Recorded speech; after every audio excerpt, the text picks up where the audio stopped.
Voici le Connected and Free Oracle qui a été créé par une artiste australienne qui s'appelle Lauren Aletta. Donc là, il s'agit de la deuxième édition qui donc vient avec un livre en anglais, sachant que la première édition avait aussi le livre sous le même format, avec des méthodes de tirage,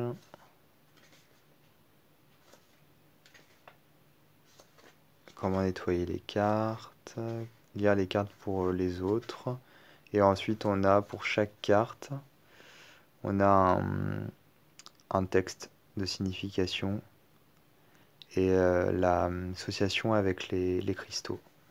Donc ça c'est valable pour toutes les cartes. Voilà. Et à la fin on a un petit texte sur la créatrice.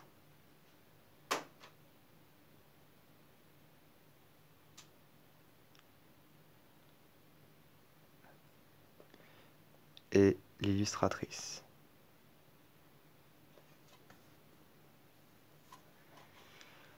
Donc même packaging que pour l'édition, la première édition. Donc moi je n'ai pas la première édition.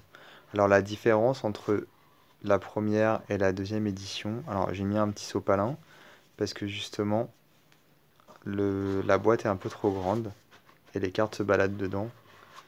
Donc j'ai mis un petit sopalin pour amortir finalement.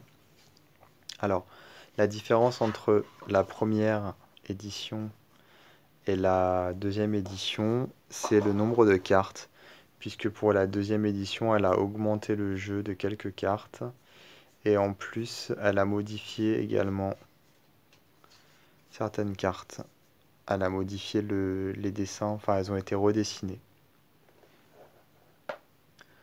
Donc voici les cartes.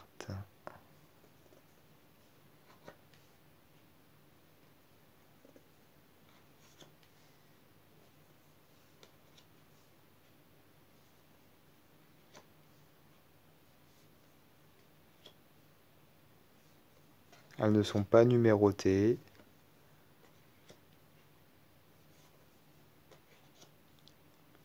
Ça c'est un peu plus embêtant pour faire des recherches dans le livre. Est-ce qu'on doit y aller un peu à tâtons?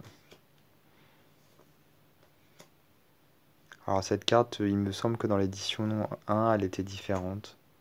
Enfin, j'en suis sûr même. C'était un renard, je crois. Donc les cartes ont un côté soyeux, vraiment très agréable. Par contre, elles ne glissent pas très bien. Elles ont tendance à ventouser les unes aux autres. Mais la texture est absolument agréable. Enfin, elle est très agréable. Et les cartes, moi j'aime beaucoup. Je les trouve très jolies, très inspirantes.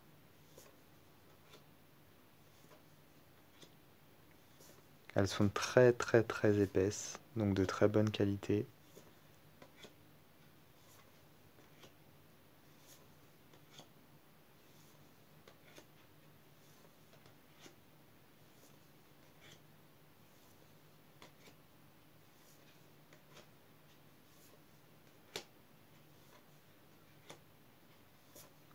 Et voilà, elle a rajouté les cartes des chakras qui ne sont pas présentes dans la première édition.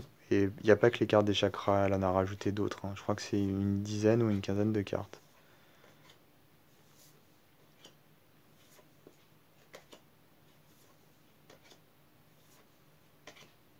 En fait, quand j'ai acheté cette édition, je pensais que c'était la première édition, je vais vous expliquer pourquoi.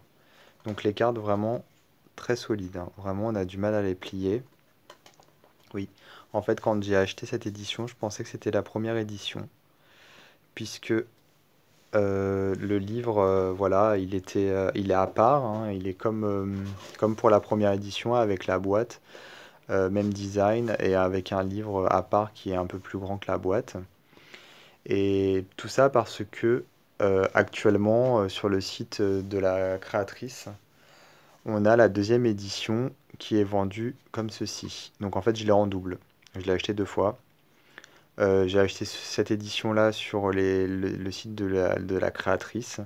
Et après, sur Internet, j'ai trouvé quelqu'un qui vendait cette édition ici. Et pour moi, c'était la première édition. Puisqu'en fait, la deuxième édition que la créatrice vend, elle a un livre plus petit qui est fait exprès pour rentrer dans la boîte. Et en fait, j'ai appris par la suite que c'est la deuxième impression de la deuxième édition, en fait, que j'ai sous les mains là. En fait, quand elle a fait la deuxième édition, elle l'a d'abord imprimé comme la première édition avec un livre à part.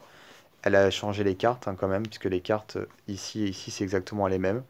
Et dans la première édition, les cartes sont différentes. Donc en fait, quand elle a fait la deuxième édition, elle a rajouté des cartes, changé les dessins de certaines cartes. Et pour sa première impression, elle a laissé le livre comme ça. Et après, elle a réimprimé sa deuxième édition et elle a mis le livre comme ceci.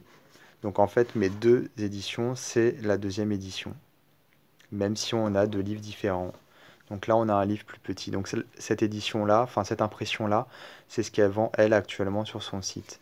Donc c'est exactement le même livre, sauf que c'est tout petit. On a du mal à ouvrir les pages, vous voyez, j'ose pas trop ouvrir parce qu'on sent que ça résiste énormément et c'est ce genre de choses après où on peut finalement détacher des pages. Donc voilà, c'est exactement la même chose que le grand livre. D'ailleurs, limite, je préfère avoir le livre à part puisqu'il est quand même beaucoup plus pratique. On peut l'ouvrir, il n'y a pas de problème en fait, et on arrive à lire c'est écrit plus gros.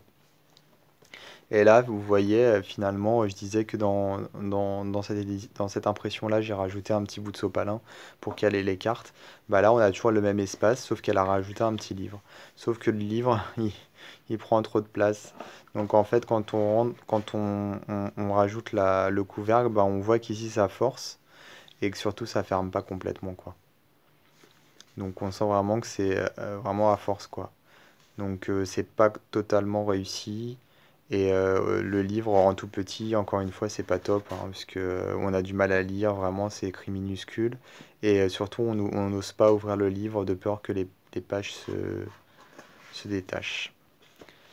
Donc voilà, et lorsqu'on commande le jeu, en fait, sur le site de l'artiste, on a donc une carte de remerciement, et puis une petite plaque en carton qui, euh, qui explique un petit peu qui est qu'est-ce que c'est que ce jeu en fait, enfin quelle est la caractéristique du jeu.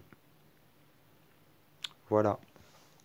Ne vous laissez pas avoir comme moi, hein. Si un jour vous trouvez cette impression-là sur internet, demandez bien des photos des cartes au vendeur, puisqu'il peut s'agir de la première comme de la deuxième édition. Sachant que la première édition, elle n'est plus du tout imprimée, donc elle est devenue très rare. Il y a moins de cartes, mais il y a certaines cartes qui ont un visuel différent.